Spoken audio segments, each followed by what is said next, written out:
She has a name, does she? She gave me a name. I forgot the name. But it's all right. The individual whose name Eric has forgotten, we have received the greetings and we thank you for watching the show. Very good. Yes. Yeah, I'm from Djibouti. Asanteni sana. Everybody who also just, comes and approaches us wherever we are and they come and say, hi, City, hi. I follow the show. Actually, now that you mention it, I was also stopped by a certain gentleman. I went to a friend of mine who asked me to have a meal with him at a place called Gecko. Not Crocodile. Oleander Gecko. Yes, a place called, yes. Panda there, bwana. No, alikuwa niende na rafiki yangu. My friend is called David. So, nikaenda huko. Then I visited the necessarium. As I was walking out, this person greets me with both hands and calls me by name. So, as usual, I assume it's a relative or somebody I taught, somebody I worked with. And tell me I watch the show every single day. Okay, in fact, I wake up to watching the show. Very good. Said, please say hi to Eric and Ndu. And Edna, you are mentioned. Very good. So let me also pass those greetings. Nimepokea salamu. Yes. Kwa moyo mkunjufu. Asante sana. Always feels good, when somebody actually just does that. And actually, says, yes, it does. And I told this individual, whose name I have also forgotten, that, look, I thank you because if you didn't watch and people like you didn't watch, we wouldn't have a show to speak of. That's true. So thank you very, very much for watching. That's very true. Yes. That's very true. For all of you who always do this, Asante Sana, there's somebody who says the Situation Room is where I listen, I follow. Spice FM keeps me awake almost all night from USA, the only radio station that I can listen to, even in my sleep. That is Mato Makandets. Thank you. Mato, asante sana. Kila mutu. So this weekend, on Saturday, something was happening. And this was the Community Shield. The Community Shield usually is the winner of the English Premier League and the winner of the FA Cup meet for this tournament. And they play. And that marks the beginning of a new season. All right? Yes. So Man U, Man City met and played, went all the way to the penalties, and Man City beat Man U. Okay. 7-6, I think. Hey, that's a long game. Da. That's what you call full value for money. Full value.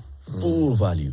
That means next weekend, the English Premier League season begins. Yes. The 2024-2025 season. As Arsenal Eric, say, you're smiling. this I'm is watching. the season. Yes. As a supporter of a team called Arsenal. The Arsenal season begins this coming weekend. And you can watch all these games. Okay, you can follow the games as they happen. There'll be live commentary on Radio Maisha, on Spice FM, on Berur FM. Live commentary as the games are going on, okay? And this is the best way to actually follow the Premier League. You're somewhere and you're thinking, oh, God, I'm far from the screen. Or, no, I don't have access to a screen. It's okay. You have access to radio. Okay? Touch, feel, move with the live football commentaries from the vibrant football presenters and analysts with great predictions. Remember, we have the EPL official broadcast rights in Kenya. Sisi as standard group. Sisi hapa. Sisi iko nayo. Sisi hapa iko nayo. Okay? Right. Yeah. So our first conversation for today is as we commemorate the International Youth Day. We have youth in the studio, but we're looking at it from a different angle. Kasmuel McOure is an activist and he's here. Kasmuel, good morning. Good morning, Latin. How are you doing? Not bad. Oh, Pole. I have the wrong mic for you. Hold on. I'm going to repeat that again. Kasmuel, good morning. Good morning, Latin. How are you? Not bad at all. Welcome to the hot seat of the situation. Thank you, sir. How are you doing? Not bad. Yeah. So we have this photo of our champions. Right. Our athletes from Paris. Yes. And you have our athlete from Nairobi in the studio. Yeah. You won a gold medal. Man. A very thorough 50-meter sprint. I really did. That isn't a sprint, that's a dash. What? Manso police. Right. Manso opening. Right. It's called strategy, bro. Yeah. It is. It's called strategy. No, but it was a madness. I feel like that's the only part that made 50-meter it hurdles. It's the only part that made it to the media. Because, people tell us that we need to dialogue and we need to be brave. That's fine. But anytime I tried approaching the cops like this, I would tear gas. And then I just got a bit crazy. I was like, no, man. At this point, we'll figure out better ways to deal with this police force. Well done. Yeah. Understood. It's not service. It's police force. Yeah. That is not a service.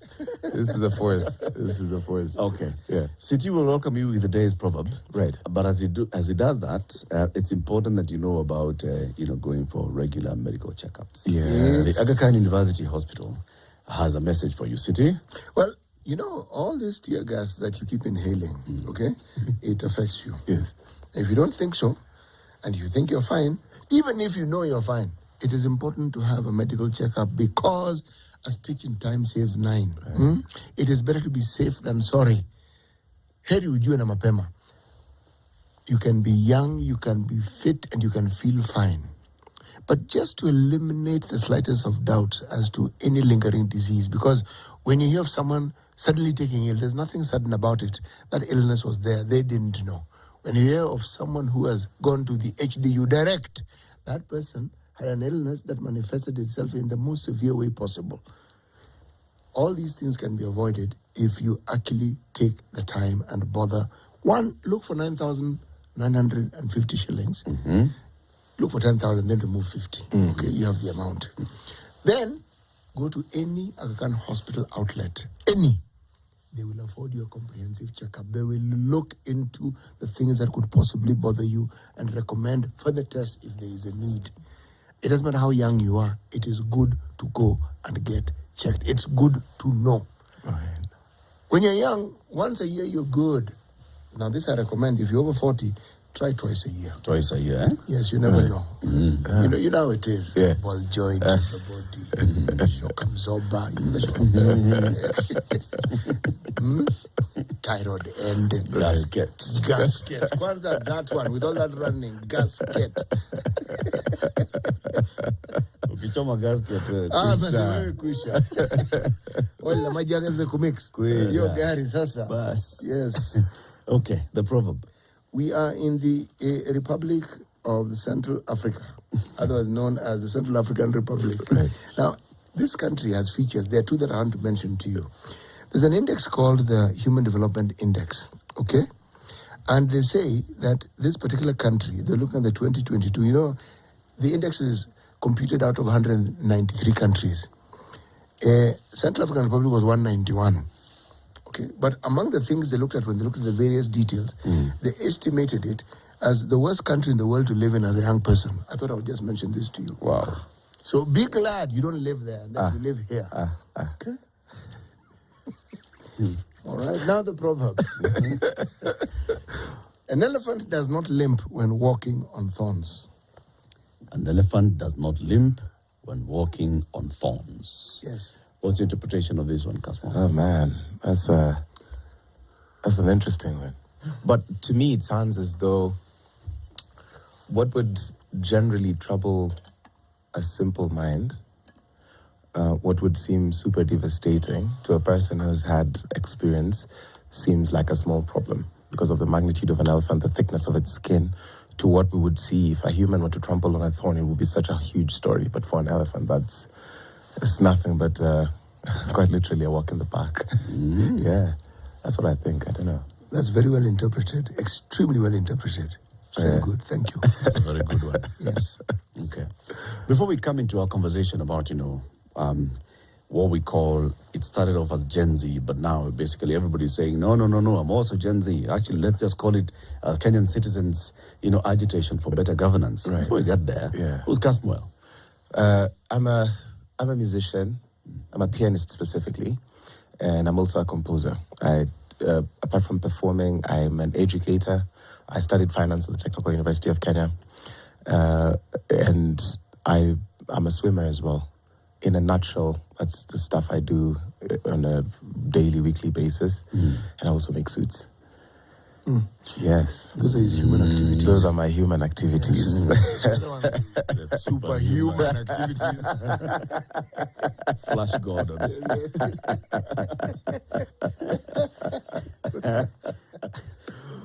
How did you get into this movement? Because There's a movement that started, Right. and it said that it was started, just social media, people coming out and speaking, and it was organized, and people ended up on the streets, and they ended up on the streets, and then we started now seeing people who were vocal and visible and active. You and your suits out on the streets became immediately visible. Right. How did you end up on the streets? I think I've always been a part of agitation, especially and civil disobedience, when it comes to agitating for our rights. I remember being on this seat, although virtually, about 3 years ago, when we were agitating against the lockdown.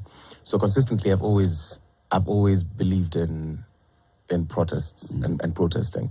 So this one was no new. It wasn't a different activity. In my head, it wasn't special. I hadn't planned for it. I was going for a protest that was against an oppressive finance bill. And then that morphed into a much bigger thing. The finance bill was just another thing of a thing that was much deeper, a rot that was much deeper in the country, and a thing that was brewing. But this was gonna be big, and I know this because when we marched in March, the women of the country did a very spectacular march, the best organized protest I've ever witnessed in my life, the march against end femicide. And this is how I knew that there was something big coming. Yeah, and just the organization, the consistency and the whatnot. You attended that march? I did. I attended that march as well. And we were singing and chanting, and I got a bit of heat, and I was like, no, we have a femicide problem. And that's also a thing that has not been resolved, even within this current situation. There's a very jarring report that should come out around just the cases of femicide, even in relation to Kware, because Kware also came up in this movement. Yeah, so that's how it happened. For me, it was just, I believe in marching for a fair and just society. And I think that whatever cause it is we're marching is a righteous and just cause. Yeah. So you say, and many people have actually said this, even here we've said, Yes. that the finance bill appeared to have been a trigger. Right. But it was something that was bubbling under. There was a feeling of, discomfort with government and, just wanting things to get better. Yes. And the finance bill provided an avenue for people just to come together and gravitate. Yes. Since then, what has it become? I don't think it has become anything, or I think it's just entering the fullness of its manifestation. Where, for example, if the finance was a scab and there was a rot or a cancer down there, it's an exploration of whatever the discussed or the bigger issue is. It's still, and it's a thing that I still believe in. I think the movement has just but begun. But there's also the role of propaganda and misinformation within the movement. There's also people trying to settle personal scores. There's also people who are in there to raise money. And that's part of what I think greatly did a great disservice and injustice to the movement. And a lot of the time when people talk about Nane Nane, which was recently, it was supposed to be very big. But if you think about the things that transpired, by the time people were getting to Nane Nane, government state had already caught up with the fact that they could sponsor hashtags and people to just sponsor a totally different agenda. There was censorship very heavily. There was barring from people to get into town. But also, just within the citizens, there are people who sought to have private gain in the name of the collective. So there are people who just sit down somewhere because they can design a poster. They let out the poster and they know that they can play into the anger of Kenyans and the collective dissatisfaction in the public. So if I were to debrief Nane Nane, if it were totally up to me, knowing what I knew just the evening before, we would have called it off. But Wednesday night? Yes, on Wednesday night. Just seeing and knowing that there are people who just were doing this for the sake of chaos. They were just doing it for the sake of protests and sustained protests because that made them money. On the protesters' side, this is not even on state. How are they making money? So, when we have, I don't want to call it civil unrest, but when we have these activities that require mobilization, especially against state, there are certain progressive organizations that are willing to give people money for that. And that's why I think if I were to do it differently, the only reason I marched for Nane Nane was for the people who actually believe in the cause. There are comrades who would come from Kibra They would walk from Kibra, guys would walk from Githurai, and you want to tell me that now we're calling off this thing? Make it make sense, because remember, there are also very many detractors, people who just came into the wave, rode the wave, and just let it go. I was doing it for these university students. I had a university student who sent me, a guy called David, who sent me 100 shillings and said, I'm sorry, I can't make it on the street, but go and march. There are people who actually truly believe in the cause and what it is that we were doing. But there was an individualism towards it that greatly took away from the movement. That would be my analysis of it. Yeah. What would you say the cause is? Just the three main points that we've been talking about: corruption, bad governance, and lack of accountability. Those permeate into all the sectors that we have problems with. When kids go hungry, or when young people cannot get identification cards in time, or passports, things that people applied for months prior. And just, it's a politicization of things which government is supposed to be doing. And we have government officials looking at us and telling us maybe we have a PR or a communication problem. And we're like, no. The people look at us, young people, and say, oh, you should give the president time because he's made certain concessions. And we're like, if you're going to be altruistic about it, then no concessions have been made. And everybody but the people who've lost lives are being called to table. And we were not calling for dialogue. We were not even asking for positions. What we were doing was saying, do this right. And we refuse to be the generation that will applaud a fish for swimming. We just say, if this is what you were mandated to do, just do it. But what you've just said, you've actually said something very profound. Right. See, yes, there was the Ruto must go chant. Yes. But then there's the narrative of you're saying, do it right. Meaning, you are in power, you're still there. Just do what you're supposed to do. Forget this going. You do what you're supposed to do. Right. That's it. Absolutely. Because even if you realize that it was an underbabbling hashtag, but it was a very small one. When we were doing this, we actually gave this man a chance to do it right. We gave him a chance to give us an efficient cabinet, which he did not do. We gave him a chance to fix the country, because the president has the powers to end tribal appointments in government. He has the power to crack down on graft. And when now he showed us that he was not interested, then the chant became a thing. We were not interested. People would look at it and and think we were angling for positions in government. We were angling for appointments. No. We said, put the right people in the places. Do the right thing because you committed to it. And as the Swahili people say, maji ukiyavulia nguo lazima uyakoge. It's nothing but plain and simple. We insisted, now that you're in power, do this thing. So the thing that got people angry is the hubris. It seemed as though he was not interested in doing it. And then now we were just like, then clearly if you can't stand the heat in the kitchen, just step aside and let a person who's more efficient do it. The very call to speak, as I say, to power and to tell the government you're not doing this thing right. You were essentially, this was a David versus Goliath story in this sense. Huh? Yeah. The president comes in as the executive, the CEO of the country, against a backdrop of presidents who have done exactly what he's doing, meaning doing exactly what he wants. Right. Okay. We had a bit of a break, a bit of a break within the Kibaki government. Every government has these spots where you get the impression, yes, they're listening, but by and large, they don't listen. Right. Now, when you are putting pressure and hoping that right would be done by the citizenry,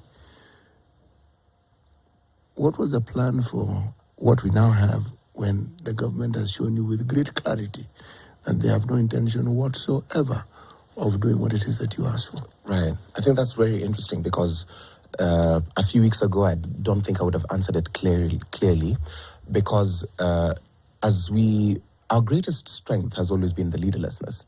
But it has also been one of our opportunity areas to rethink our organization. Because at that point, anybody who who agreed that this government is wrong was clearly on our side. However, we did not have one clear plan. We didn't say that maybe Kasmuel had these ideas, these other people had these ideas, but it is very important, it has proven to be very important the past maybe 2 weeks, the importance of organizing and mobilizing around collectives. Because the collectives at the grassroots level are the things where now we go and listen to the people. When you go to Bunge la Mwananchi, you go and actually collect the views. When it started, we were just doing this and we had that holy rage and we were doing it from an individual standpoint. So I would go and find a scandal and say, this is it. If I'm going to be very honest, we, especially after occupying Parliament, we had enough momentum and we did not think that the government would retreat to whatever it usually retreats to. And not because we were being bad students of history, but because we had taken such a great forward leap into the fabric of time that we felt as though then we were ready for this course to change. And it seemed, as you aptly put it, that the regime was listening. However, I don't want to speak of it as though it is died. We know that these kinds of struggles are protracted struggles. In 1952, it took 8 years back then. So I think those are part of the areas now we've learned, and now we know this is how to deal with the government. So it's just a matter of ensuring that we apply constant pressure. The form is where now we will have to see, what avenue do we take in terms of sustainability? We wanted aloud in this studio and said, okay, let's take the view that the government actually does listen and said, okay, we are winding up. Right. Then where would we have been? Because nature abhors a vacuum. Yes. What would have happened? So I think, and that's an interesting question. It used to, I think, anger me when I would be asked earlier, because it's the what next question. It has to be asked. Yes, which is, and as I think about it, it's an important question. Because not only does nature abhor a vacuum, but we have a whole country that is supporting you. It just will not entrust its future to people who seem as though they do not have a plan. Yeah. And I think very recently I came out clearly to say that our intention was to have a transition government that will lead us to the new republic, that we would outsource for stakeholders like a multi-sectoral stakeholder, and we'd have people from the Council of Churches and religious leaders and those kinds of things. And then these people who would serve in this transitional government would not be in the government of the new republic. Oh, are you aware that every grouping you've mentioned think exactly like the people who are in power? Right. Are you aware? I was about to say. Right. What you've just said is what the president had proposed. That's what he had proposed. 150, bringing together all those Yeah. multi-sector people. Yes. Meet at Bomas. Right. And chart a way forward. For us, it was not going to be chart a way forward. It was to take care of the country, of that vacuum problem that people were talking about. However, that was the alternative. Yeah. The Constitution itself, as it stands right now, is the biggest Ruto must go hashtag. Because everything, this Ruto must go demand, I know I will not be jailed if I say Ruto must go, in the sense that we know that CJ Emeritus in 2020 or 21, September 21st, advised the then President Uhuru to dissolve Parliament because it sat unconstitutionally and had not attained that two-third gender threshold. This current legislative house, as it is, still does not meet the threshold, and Parliament should be dissolved ad perpetuum until it attains that threshold. So we know that as it stands, and this is not a subject to litigation. You cannot now go and litigate it at the High Court when the advisory came from the Chief Justice. In the Constitution, the President should dissolve Parliament, and the dissolution of Parliament should call for a general election. It is, in effect, his own resignation.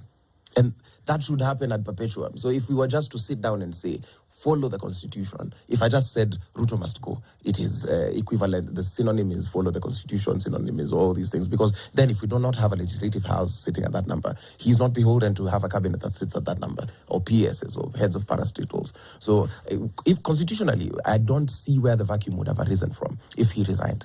Consider, for instance, Yes. that it's not just the political class, Yes. but the citizenry. You see, for any government to survive, it means that the citizenry, for whatever reason, are either in compliance or they've given up or there's apathy. You call it what you want, Yes. but they're more or less moving along. Right. Now, since we're talking about the Constitution, let's Yes. talk about the Constitution. And yes, indeed, the Constitution doesn't really allow for a vacuum. Right. If, again, by saying that ODM has actually joined the government, yet the leader says they have not joined. Right. It's these individuals who have joined. Right. Okay, we hear it. don't you think that even as you talk about these groupings of yours, that perhaps it is time that the gathering of young people and the gathering of like-minded people right across the country started thinking of how else they can actually formally constitute to challenge, first of all, their own counties, and then bring the challenge at the national level? Because the protest showed their support. Yes. The Constitution allows you to have a constituent gathering. Yes. You do not need to be elected in the formal way through the IEBC. Right. Consensus is adequate. Yes. Because this is what these are the groupings are. You didn't ask them to go and register. No, they bungala wananchi. Is it registered? Kind of. Yes, exactly. It's kind of registered. But all those people who come there, does anybody pay them to come? No way. No. Is it a place that is recognized, that views can be aired? Yes. Why am I saying this? It doesn't matter what one likes. It doesn't matter how good one is. An element of a formal structure must always exist. That is right. Otherwise, the power that you have will simply dissipate. It's true. Yes, and I think this is something you've understood. Absolutely. But let me just say this. There's more learning to take place. Yes. Okay? There's more learning to take place because in this room we also asked, let's take the view that some of these youthful individuals were actually given positions of authority and power. How different would they be from the people that they're fighting against? I think in this government, that's why consistently we've said, personally, I've said I would not accept a position from this particular government because it would be falling on a sword that's not even my own. Because it's a government that you do not operate as an individual. It's a government that's obsessed with control. That's why even in the sporting talent, you realize that our best sportsmen are either policemen or servicemen and women, in the sense that that's why we have all these medals, but how many sports academies do we have? Yes, everyone is basically congratulating all our heroes in Paris, but we have the billionaires who looted from our stadia. So it's for this particular government, you cannot effect change. And that's why we're saying we need a total overhaul of the system. Because however good I would present myself, the moment I get into an appointive position from this particular government, knowing that this is how it works, knowing what we know from even the former Attorney General who said, the legal advice is just like traffic rules in Kenya. They're just merely suggestions not to be followed. It would not have worked for us. So, I mean, that's why we were coming from with the whole drain the swamp, clean up the entire system. Yeah. Change the whole thing. Yes. Bottom up. Right. 26 minutes to 8. Conversation will continue shortly. Let's take this break. Our guest is Kasmuel McOure. They're saying Kasmuel Omanyala, Wanyonyi. He's an activist. He is, yes. He's a pianist. He's a composer. He is, so what are you now? A designer, tailor, a human being, a Kenyan. You know, Kenyans are everything. It's called multi-talented. Multi-talented. Multi-passionate, multifaceted. This one, eh? Yes. We'll be back shortly. Keep it here. This is the